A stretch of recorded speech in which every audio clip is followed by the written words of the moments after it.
Assalamualaikum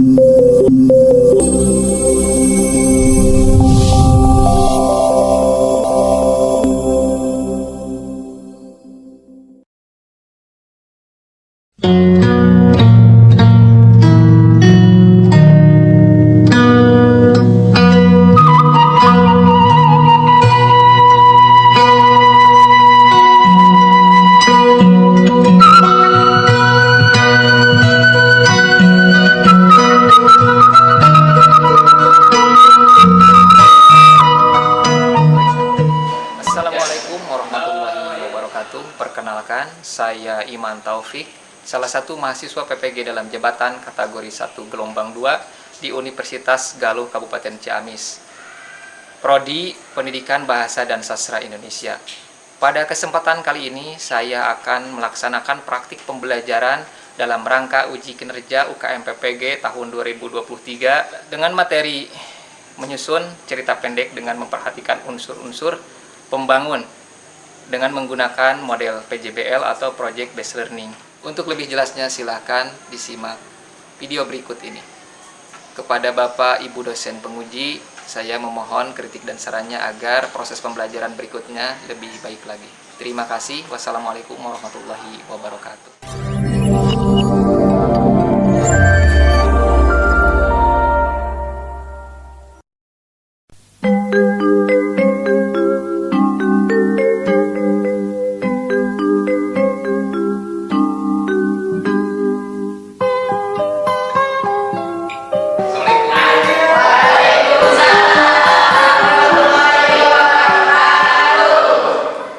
Selamat pagi anak-anak. Pagi. Bagaimana kabar kalian hari ini? Alhamdulillah luar biasa. Untuk mengawali pembelajaran hari ini, ya sebelumnya kita langkah lebih baiknya membacakan doa dulu ya. Nah, untuk membaca doa dipimpin sama Rama ya. Silakan.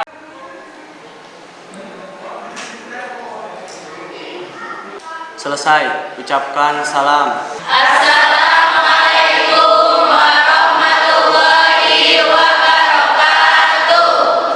Waalaikumsalam warahmatullahi wabarakatuh. Baiklah anak-anak, sebelum kita beranjak ke materi, kita menyanyikan salah satu lagu nasional kita.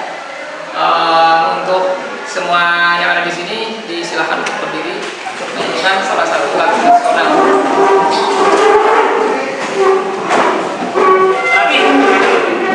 Silakan nanti.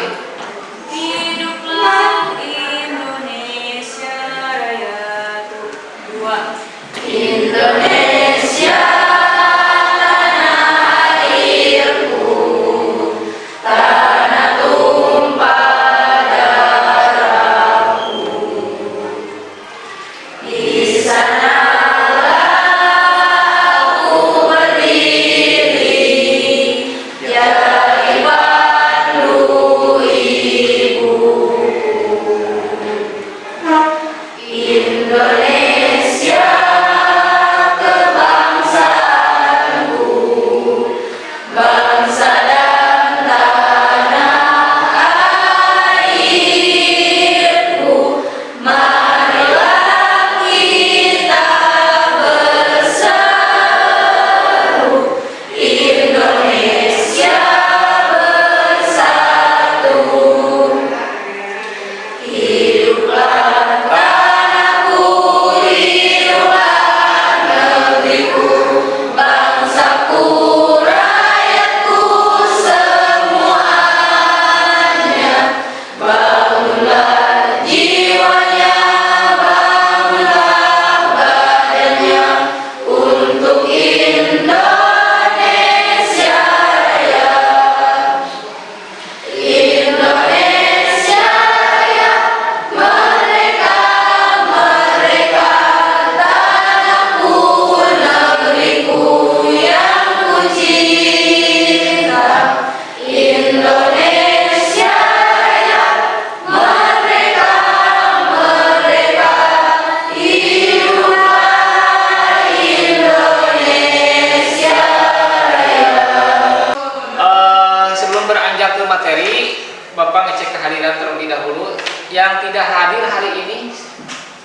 yang sudah hadir?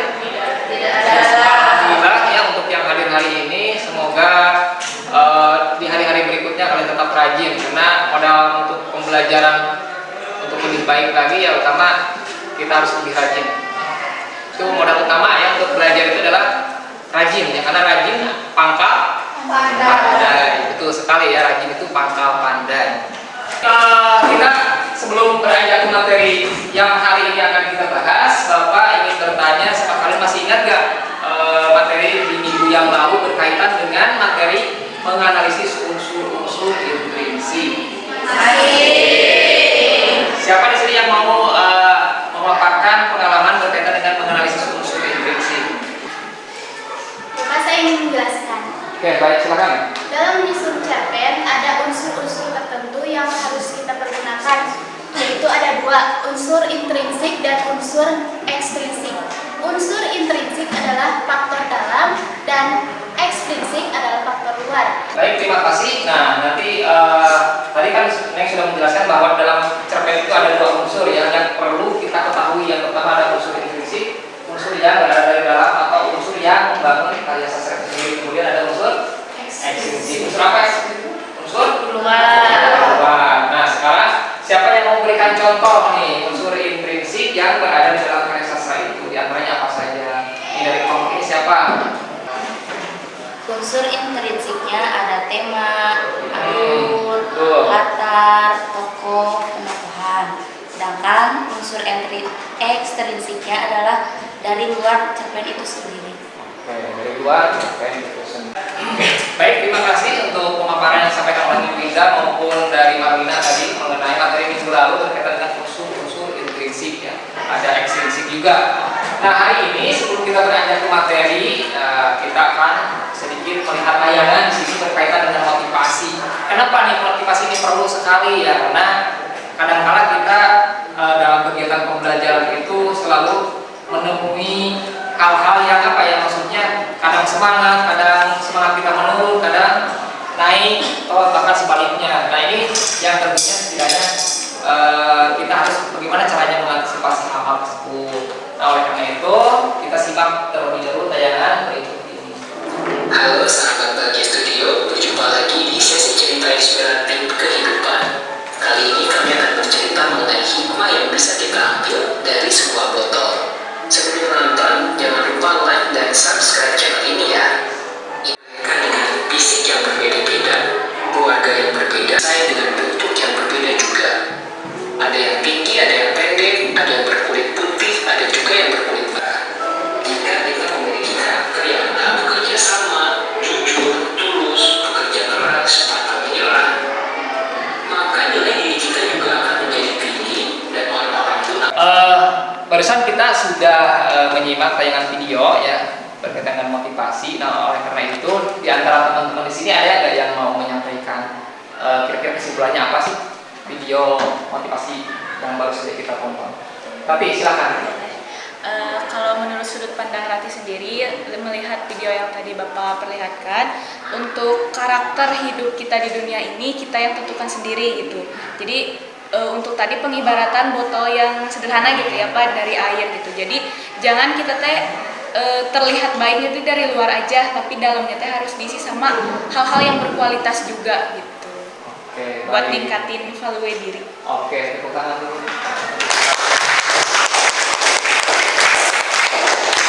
Ada yang lain yang berpendapat sedikit beda barangkali di sini? Bill? Jangan ragu-ragu dan sungkan, karena kita akan beranjak ke materi yang akan kita bahas hari ini.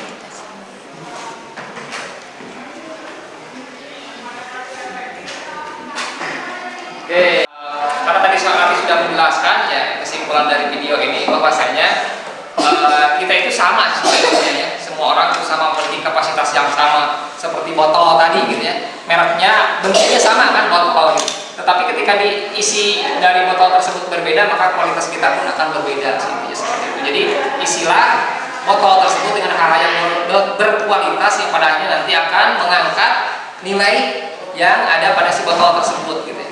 Begitulah kita juga, kalau isi kepala kita berisi dengan hal-hal yang positif atau karakter yang baik, maka kualitas diri kita pun akan meningkat dan harganya pun pasti mahal. Seperti itu barangkali ya.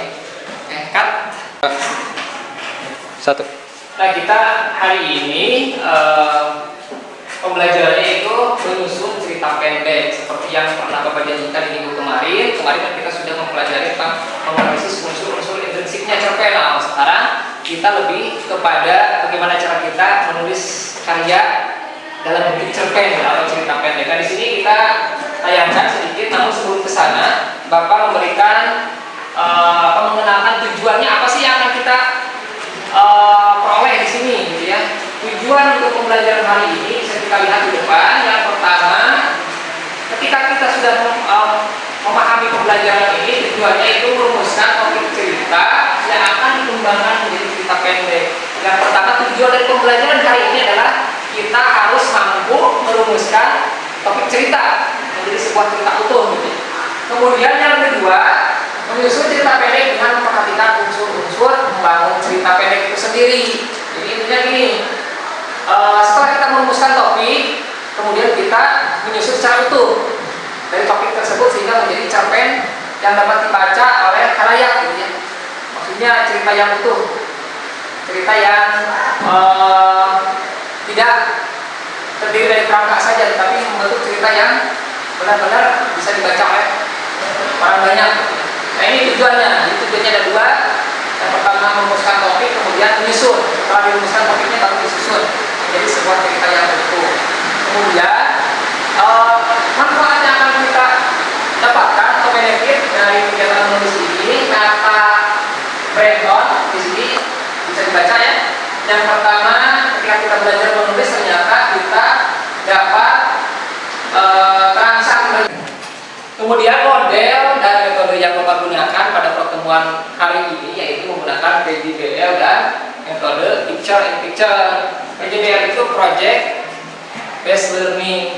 Ini berkaitan dengan project ya, kita menyusun teks cerpennya sebagai project dan harus selesai pada satu pertemuan ini. Nanti langkah-langkahnya ada di LKPD, nanti kita bahas nanti. Nah, sebelum beranjak ke inti materi, kita tentunya masih ingat dengan atau pernah bertemu atau pernah melihat foto yang Bapak tayangkan di PowerPoint ini. Silakan acungkan tangan yang tahu. Di nomor 1, bukan nomor 1 ya, yang foto yang pertama itu gambar siapa? J.K. Rowling. Kira-kira penulis apa J.K. Rowling itu? Bagus sekali ya, penulis buku Harry Potter. Ini kisahnya kan sudah tahu ya. J.K. Rowling ini menulis menulis novel ini sejarahnya lumayan ini ya, lumayan panjang gitu ya. Karena J.K. Rowling menulis kisah Harry Potter yang bestseller itu ternyata ditulisnya pada sebuah kertas tisu ya, karena saat itu tidak ada buku katanya gitu ya. Jadi sebelum dia tuangkan ke komputer dan sebagainya, dia menuangkan pada kertas tisu. Jadi di sini artinya apa? Jadi ketika ada ide, seorang penulis harus cepat-cepat menyambut ide tersebut. Jadi sebelum hilang idenya, daripada tidak tertulis melalui alat yang lain, yang ada saja digunakan oleh J.K. Rowling ini menggunakan tisu tersebut. Nah, setelah ke rumah baru dia menulis menggunakan laptop sehingga bisa kita nikmati hasil karyanya, gitu. Bisa difilmkan juga ada di Hollywood. Kemudian penulis yang kedua siapa? Asmanadia.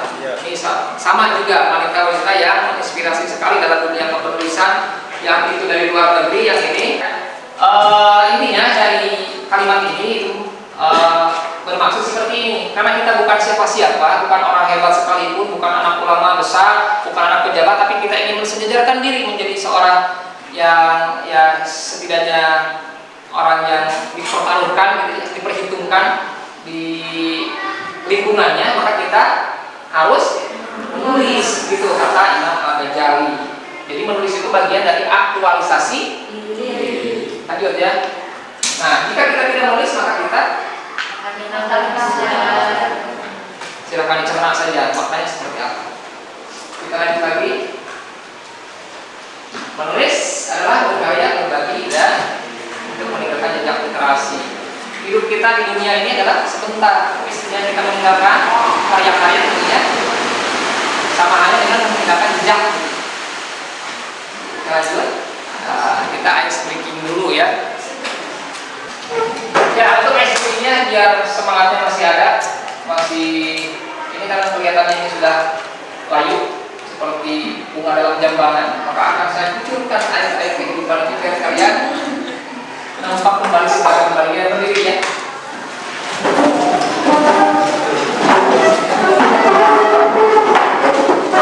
Oke. Ice breakingnya seperti apa? Kita ice breakingnya ya, ice breakingnya sederhana saja untuk menguji konsentrasi kalian seperti ini ya. Kasih trik lain lagi. Oke, kita tangannya ke atas, semua dua-duanya, putar-putar, stop. Putar, stop.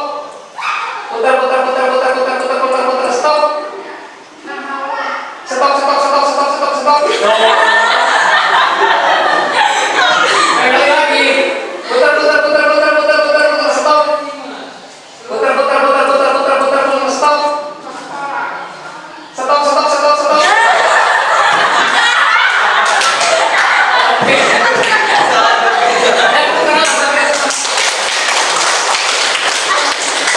Yang mau nanya bagaimana atau berkaitan dengan materi menyusun teks cerpen ini, silakan.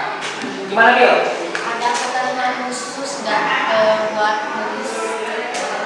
Oke, pertanyaannya ada tidak ketentuan khusus untuk menulis cerpen? Lanjut. Oke, nah sebelum Bapak jawab, Bapak lemparkan dulu ke teman-teman yang lain. Ada nggak yang mau menjawab mengenai pertanyaan dari Bila?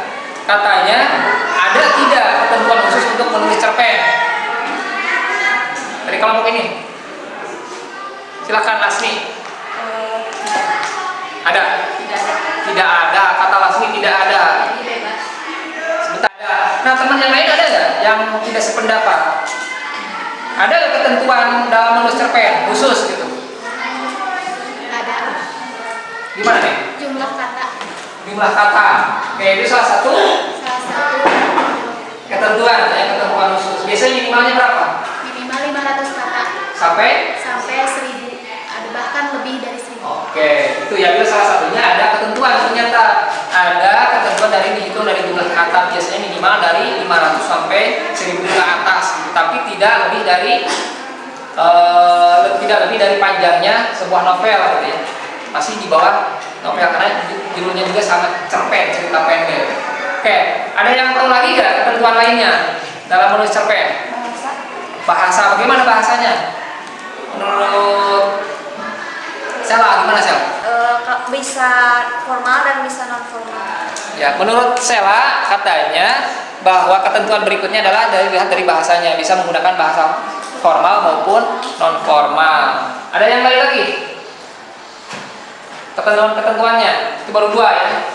Dari segi jumlah kata, dari bahasa, ada lagi yang lain? Oke, tadi sudah dijawab ya. Ada ketentuannya melihat dari jumlah kata, kemudian dari unsur bahasa juga. Kemudian ketentuan lainnya ada unsur intrinsiknya juga, jangan dikesampingkan gitu ya. Ada unsur mulai dari tema, tokohnya siapa, gitu kan, yang harus ditentukan juga sampai pada pesan dan amanah. Jadi cerpen disebut beda dengan novel karena memiliki ketentuan-ketentuan yang memang memungkinkan berbeda sekali gitu ya. Dilihat dari tadi ada segi unsur katanya, jumlah kata dan sebagainya. Itu salah satunya. Ditanya PowerPoint ini berkaitan dengan materi cerpennya. Oke. Kita lanjut. Cerpen menurut para ahli. Kemudian ini ada struktur cerita, konflik sampai penyelesaian. Kemudian, nah tadi saya menunjukkan ada bahasa yang menjadi ketentuannya. Di sini ada mengenal bahasa cerpen. Kita lanjut lagi. Dalam cerpen ada bahasa sebagai sentuhan emosi. Jadi bahasa dalam cerpen sangat menentukan cerpen itu enak gak, menarik gak, dilihat dari bahasanya. Karena terdapat harus ada sentuhan emosi dari si pengarang itu sendiri. Kita lanjut. Ini selanjutnya bisa dibaca. Antara bahasa yang menggunakan sentuhan emosi dan yang sama sekali biasa-biasa saja. Kita menyimak paparan materi tadi, ya, kita akan menentukan proyeknya harus seperti apa gitu kan. Ya, landasannya yang pertama, proyek ini dilaksanakan berdasarkan kompetensi dasar atau KD 4.9. Nah, di sini ada acuan-acuannya. Di materi ada, di buku materi yang Bapak bagikan tadi, kalian bisa dibaca di sana bahwa dalam menulis cerpen ini ada aturan-aturan, diantaranya mulai dari jumlah kata gitu ya, dibatasi hanya 500 kata dalam pertemuan ini, kemudian harus selesai dalam satu pertemuan. Terus apa lagi? Harus memperhatikan strukturnya, kemudian harus memperhatikan. Nah, di sini metode yang digunakan tadi menggunakan picture in picture ya, ada di modul, nanti dilihat di LKPD-nya. Kemudian ketika kalian sudah mulai menyusun cerpen ini, rencananya ke depannya insya Allah Bapak akan publish cerpen terbaik kalian di website Lentera Mahardika, dan yang punyanya yaitu ACD Wilayah 6 dari kantor cabang Wilayah 6 yang memiliki program literasi dengan websitenya Lentera Mahardika. Nah, kalian nanti bisa dipublish di sana gitu ya. Hasil menyusun cerpen satu pertemuan ini. Oke ya. Dalam tahap ini harus selesai ya, seperti tadi disampaikan, harus selesai menyusun cerpennya dalam satu pertemuan. Di sini masih ada waktu kurang lebih 50 menit lagi ke depan kita akan menyusun cerpen. Nah, ini harus selesai dari satu pertemuan hari ini. Jadi tidak boleh loncat dari hari ini. Nah, di sini ada LKPD-nya ya.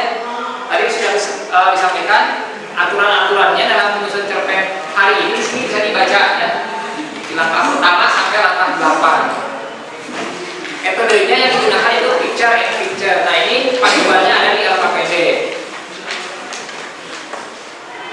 Oke, LKPD-nya saya bagikan terlebih dahulu. Tinggal kalian kalimat perintahnya ada di sana.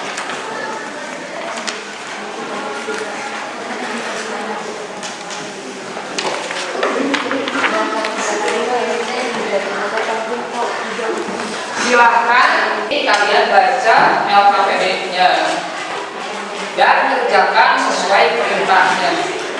Sebelum beranjak, ada yang tanya dulu nggak berkaitan dengan LKPD tersebut? Silakan, Pak apa? Harus sesuai dengan gambar atau boleh dipilih sendiri? Oke, baik. Ini pertanyaan bagus sekali. Nah, untuk itu pilihan bebas sebetulnya pilihannya. Mau mengikuti alur yang ini yang tertera di layar PowerPoint ini bisa susunannya seperti itu, ataupun kalian mau merendam diacak gitu ya, misalnya mau posisi yang gambar sawah itu ada di akhir, silakan, ataupun sebaliknya, tergantung kesukaan kalian sendiri mau yang mana. Cuma jumlahnya sebagai panduan ada 6 gambar di sini untuk membantu motivasi atau ide-ide yang akan kalian tuangkan menjadi sebuah cerpen nantinya. Ada lagi yang kan? Pagiku cerahku, matahari bersinar, ku gendong tas merahku di pundak. Selamat pagi semua, ku nantikan dirimu di depan kelasmu, menantikan kami. Guruku tersayang, guru tercinta, tanpamu apa jadinya aku? Tak bisa baca tulis, mengerti banyak hal, guruku terima kasihku. Nyatanya diriku kadang buatmu marah, namun segala maaf kau berikan.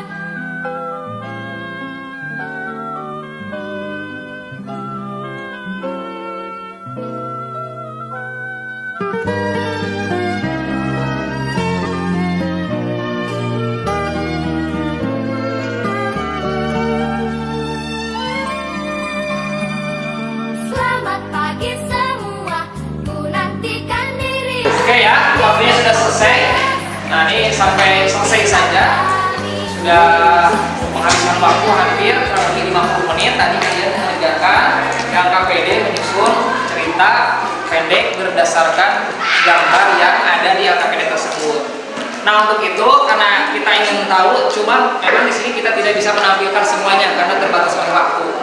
Namun di sini dari kelompok yang ada di sini ada perwakilan untuk menampilkan hasil karyanya, biar teman-teman yang lain tahu oh ini karya kelompok ini seperti ini, nanti bisa jadi perbandingan. Oke, kelompok siapa dulu yang tampil hari ini? Asmi ya, dengan siapa pembicaranya yang mau tampil ke depan? Latih. Oke, silakan Ti. Ya, silakan Ti, sampaikan ke teman-temannya di depan. Nanti ada yang mengomentari, silakan. Kalaupun tidak sama dengan yang ada di sana, misalnya ada hal-hal lain lah. Silakan, Rati. Oke, hasil diskusi dari kelompok kami, kelompok merah, saya bacakan saja.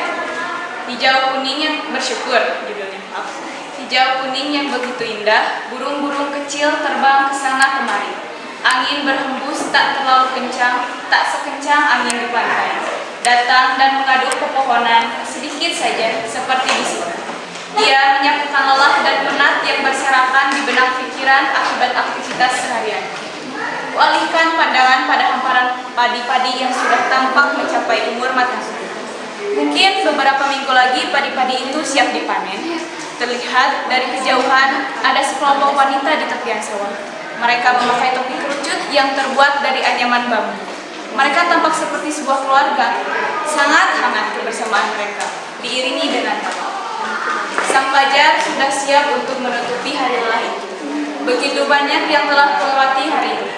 Lalu ku ingat kembali apa yang sebenarnya terjadi hari ini. Perkenalkan, namaku Della Rahmayati. Aku adalah seorang anak yang duduk di bangku kelas 3 SMA. 3 tahun sudah waktu yang aku gunakan untuk menempuh pendidikan SMA. Aku dan teman-temanku sedang mempersiapkan diri. Aku tahu bahwa ayah sangat takut dengan padi-padi kami di sawah. Ibu hanya mencoba menenangkan ayah. Ibu mengatakan bahwa yakin semuanya akan baik-baik saja. Tetapi dengan suara pelanku, dengan suara ibu juga khawatir. Banjir, banjir! Suara teriakan orang-orang di luar rumah membangunkan dini hari. Suara kentongan dan teriakan warga bersautan memecah malam. Bersatu dengan suara hujan deras yang turun. Sekitar pukul 1.15, desaku dan beberapa desa tetangga diterjang banjir. Seharian itu, kampungku diguyur hujan tanpa henti. Akibatnya, debit air yang tinggi membuat sungai-sungai yang ada di sekitar tempat tinggalku meluap. Salah satunya, sungai yang ada di dekat sawah. Bahkan kudengar ada tanggul sungai lainnya yang jebol. Jadilah dini hari itu, kami harus menyelamatkan diri sebelum air tinggi. Aku, ibu, dan bapak berbaur menjadi satu dengan warga lainnya di gedung balai desa. Di sini ada sekitar 200 jiwa yang mengungsi. Warga lainnya kudengar berada di 2 titik pengungsian lain yang telah disiapkan. Pagi harinya, ada sekitar 300 bungkus nasi yang kami siapkan untuk sekali makan. Aku kebagian tugas membungkus nasi berisi lauk dan beberapa jenis telur. Warga lainnya membantu memasak nasi dan menyiapkan minuman panas. Sebagian lainnya membantu warga lansia yang kondisinya kurang sehat. Del, bapakmu kok gak kelihatan? Suara ibu mengagetkanku yang sedang konsentrasi membungkus paket nasi. Bapak lagi bantu bagi paket nasi, Bu. Oh, ya udah, Ibu pikir lagi kemana? Sekian hasil diskusi dari kelompok kami, kelompok merah. Terima kasih atas perhatian kalian. Wassalamualaikum warahmatullahi wabarakatuh. Waalaikumsalam. Tangan dulu.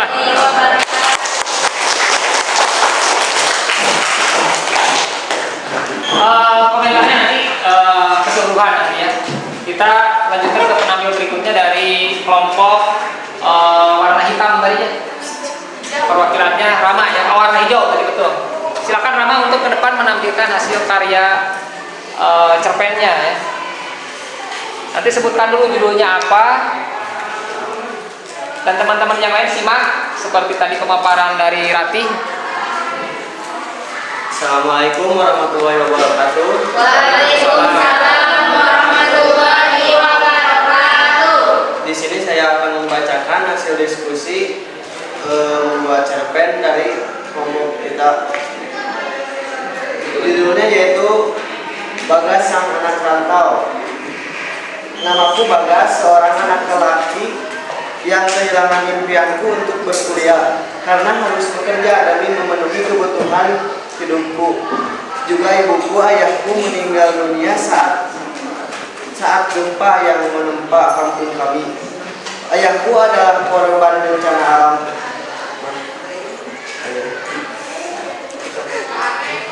Ayahku adalah korban bencana alam tersebut. Pada saat itu ayahku sedang sholat di dalam rumah. Lalu ibuku dan aku pergi ke warung depan gang. Bencana tersebut terjadi sangat besar sampai meruntuhkan rumah kami.